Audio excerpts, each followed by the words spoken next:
तो कैसे हैं आप सभी? आज मैं आपको एक्सप्लेन करने वाला हूं फिल्म मर्दानी 3 2026 की पूरी कहानी।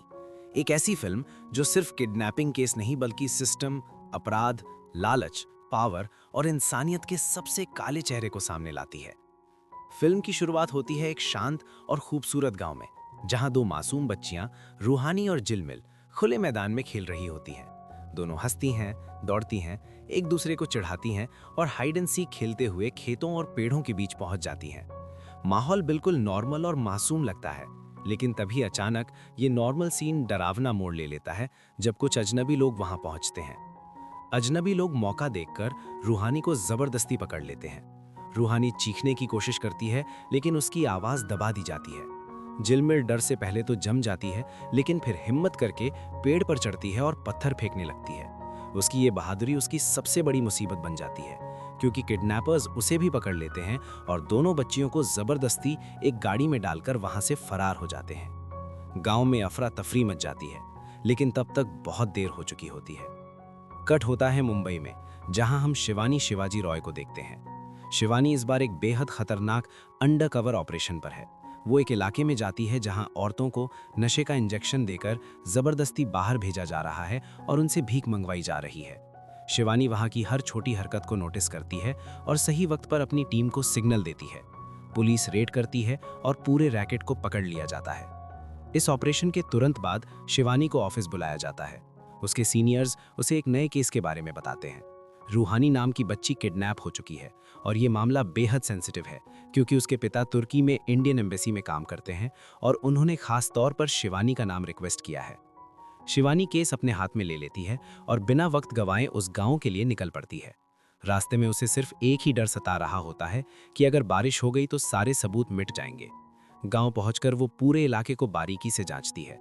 पैरों के निशान, टूटे हुए पत्थर, बच्चों के खेलने के निशान और आसपास के लोगों से पूछताछ करती है। धीरे धीरे पूरी तस्वीर साफ होने लगती है। शिवानी समझ जाती है कि ये किडनैपिंग पैसों के लिए नहीं हुई है। अगर फिरौती का मामला होता तो अब तक कॉल आ चुका होता। वो रूहानी के पिता को साफ शब्दों में बता देती है कि ये केस बहुत अलग है और अगर जल्दी कुछ नहीं किया गया तो बच्चियों को देश से बाहर भेज दिया जाएगा। इसके बाद शिवानी एक चाल चलती है और मीडिया में अनाउंस करवाती है कि जो भी रूहानी और जिलमिल को जिंदा वापस लाएगा उसे 2 करोड़ रुपए इनाम में दिए जाएंगे। यही खबर उन किडनैपर्स तक भी पहुंच जाती है जिन्होंने बच्चियों को एक खतरनाक औरत अम्मा के लोगों को बेच दिया था। अम्मा कोई साधारण औरत नहीं थी। वो बच्चों और औरतों को नशे का आदी बनाकर उनसे भीख मंगवाती है और उनका पूरा कंट्रोल अपने हाथ में रखती है। किडनैपर्स को बच्चियों के बदले सिर्फ 1 लाख रुपए मिले थे, लेकिन अब 2 करोड़ की खबर सुनकर उनके अंदर लालच जाग जाता है। वे रिस्क लेने का फैसला करते हैं और अम्मा के अड्डे पर वापस जाकर रूहानी को वहां से निकाल लेते हैं, लेकिन जिलमिल को नहीं छोड़ पाते क्योंकि अम्मा को उस बच्ची की बहुत जरूरत थी। अब किडनैपर्स रूहानी को लेकर पुलिस से डील करते हैं। रूहानी के पिता से वीडियो कॉल पर बात करवाई जाती है, लेकिन शिवानी को तुरंत शक हो जाता है। वो नोटिस करती है कि वीडियो में कुछ चीजें बार बार रिपीट हो रही हैं। जांच में पता चलता है कि वीडियो रिकॉर्डेड था और रूहानी वहां मौजूद ही नहीं थी। शिवानी मेट्रो स्टेशन पर ट्रैप लगाती है। पुलिस चारों तरफ फैली होती है और जैसे ही किडनैपर्स पैसे लेकर भागने की कोशिश करते हैं, शिवानी उन्हें पकड़ लेती है। एक किडनैपर को मौके पर ही दबोच लिया जाता है और शिवानी उससे सख्ती से पूछताछ करती है। तब सामने आता है एक ऐसा सच जो इस केस को और भी खतरनाक बना देता है। किडनैपर बताता है कि अम्मा छोटे बच्चों को खास टेस्ट के लिए चुनती है। जिनका टेस्ट पॉजिटिव आता है उन्हें मार दिया जाता है और जिनका नेगेटिव आता है उन्हें जिंदा रखा जाता है। इस बार खास तौर पर 8 और 9 साल की बच्चियों की डिमांड थी। शिवानी को एहसास होता है कि मामला सिर्फ क्राइम का नहीं बल्कि इंसानियत के खिलाफ एक प्रयोग का है। शिवानी हर जुए के अड्डे पर अलर्ट भेज देती है, क्योंकि उसे पता चलता है कि किडनैपर्स का बॉस जुए का आदी है और वहीं से कोई बड़ा सुराग मिल सकता है। इसी बीच अम्मा को खबर मिलती है कि रूहानी को दोबारा किडनैप किया गया है और वो गुस्से में अपने आदमी प्रिंस को कॉल करती है और कहती है कि रूहानी को खत्म कर दो। अम्मा का गुस्सा साफ दिखता है, क्योंकि उसके लिए रूहानी अब बेकार हो चुकी थी, लेकिन फिर भी वो नहीं चाहती थी कि मामला बाहर जाए। दूसरी तरफ शिवानी लगातार अम्मा के नेटवर्क को समझने की कोशिश कर रही होती है। उसे पता चलता है कि ये सिर्फ भीख मंगवाने वाला रैकेट नहीं है, बल्कि इसके पीछे कोई बहुत बड़ा दिमाग काम कर रहा है जो हर कदम बहुत सोच समझ कर उठा रहा है। इसी जांच के दौरान शिवानी की मुलाकात होती है राम अर्जुन से। राम अर्जुन एक ऐसा आदमी है जो बाहर से देखने में एक फरिश्ता लगता है। वो समाजसेवी है, एक ट्रस्ट चलाता है और सड़कों पर रहने वाले भिखारियों को वहां से निकालकर उन्हें नई जिंदगी देने की कोशिश करता है। शिवानी जब पहली बार उसके ट्रस्ट में जाती है तो वहां का माहौल देखकर वो खुद भी कुछ पल के लिए शॉक हो जाती है।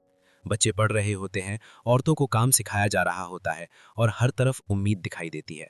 शिवानी को लगता है कि शायद यही वो इंसान है जो अम्मा जैसे लोगों के खिलाफ खड़ा हो सकता है। राम अर्जुन भी बहुत शांति और आत्मविश्वास से शिवानी से बात करता है और कहता है कि वो सालों से अम्मा के खिलाफ लड़ रहा है, क्योंकि अम्मा उन लोगों को अपना गुलाम बना लेती है जिन्हें राम अर्जुन आज़ाद करने की कोशिश करता है। शिवानी उससे इम्प्रेस हो जाती है और दोनों मिलकर काम करने का फैसला करते हैं। इसके बाद दोनों मिलकर अम्मा के कई अड्डों पर रेड करते हैं। वहां से दर्जनों बच्चे, औरतें और मजबूर लोग छुड़ाए जाते हैं, लेकिन हर रेड के बाद भी रूहानी का कोई सुराग नहीं मिलता। शिवानी के सीनियर्स उस पर दबाव बनाना शुरू कर देते हैं कि वो सिर्फ रूहानी पर फोकस करे, लेकिन शिवानी जानती है कि जब तक पूरे नेटवर्क को नहीं तोड़ा जाएगा तब तक सच्चाई सामने नहीं आएगी। इसी बीच अम्मा एक ऐसा कदम उठाती है जो शिवानी को अंदर तक हिला देता है। अम्मा खुद शिवानी के घर पहुंचती है। बिना डरे, बिना झिझक वो शिवानी के सामने बैठकर अपनी कहानी सुनाती है कि कैसे बचपन में उसे किडनैप किया गया, कैसे पुलिस ने सिर्फ 5,000 रुपए लेकर उसकी जिंदगी बर्बाद होने दी। अम्मा कहती है कि सिस्टम हमेशा कमजोरों को कुचलता है और ताकतवरों को बचाता है। शिवानी उससे बहस करती है और कहती है कि कुछ पुलिस वाले गलत हो सकते हैं, लेकिन इसका मतलब ये नहीं कि पूरा सिस्टम सड़ा हुआ है। बातचीत के बीच ही शिवानी को फोन आता है और उसे पता चलता है कि उसके पति पर हमला हुआ है। शिवानी का ध्यान टूट जाता है और वो तुरंत अस्पताल पहुंचती है। उसके पति की हालत गंभीर होती है, लेकिन वो बच जाता है। ये हमला शिवानी के लिए एक साफ संदेश होता है कि अब मामला पर्सनल हो चुका है। इसके बाद एक जुए के अड्डे से शिवानी को बड़ा सुराग मिलता है, क्योंकि वहां वही नोट चलते हुए पकड़े जाते हैं जो फिरौती के लिए इस्तेमाल किए गए थे। शिवानी बिना टीम का इंतजार किए राम अर्जुन और कांस्टेबल फातिमा के साथ वहां पहुंचती है।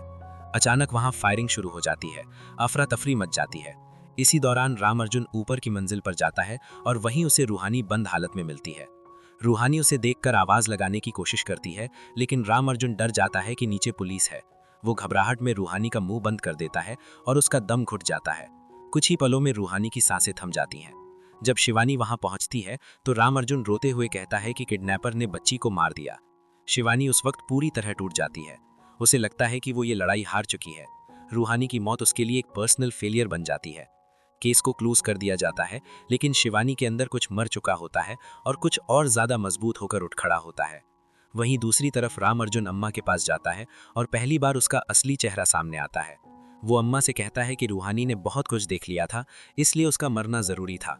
यही खुलासा होता है कि अम्मा का प्रिंस कोई और नहीं बल्कि राम अर्जुन ही है।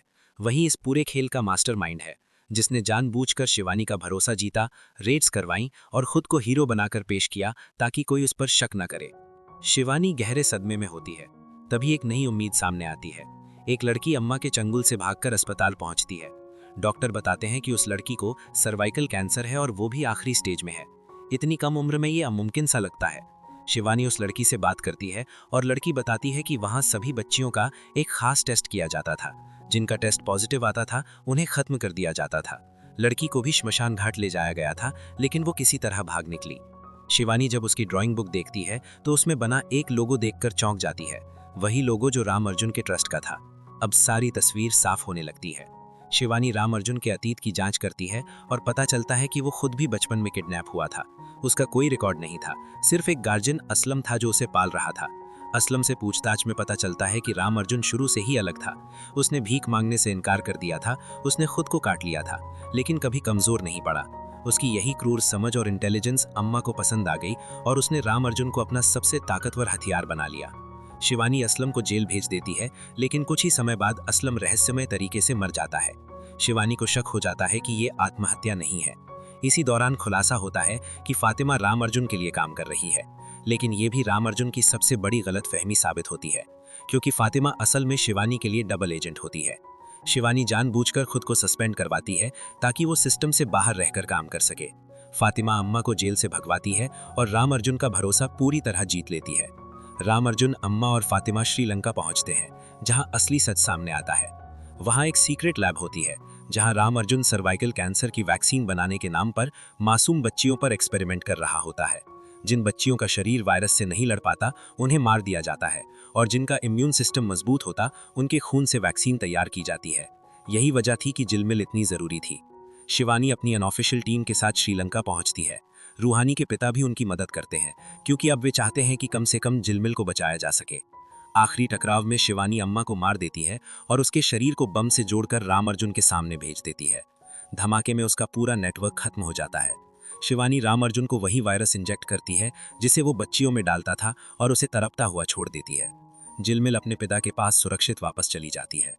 अंत में शिवानी को उसकी नौकरी वापस मिलती है, लेकिन वो साफ कह देती है कि अब वो सिस्टम के दबाव में काम नहीं करेगी।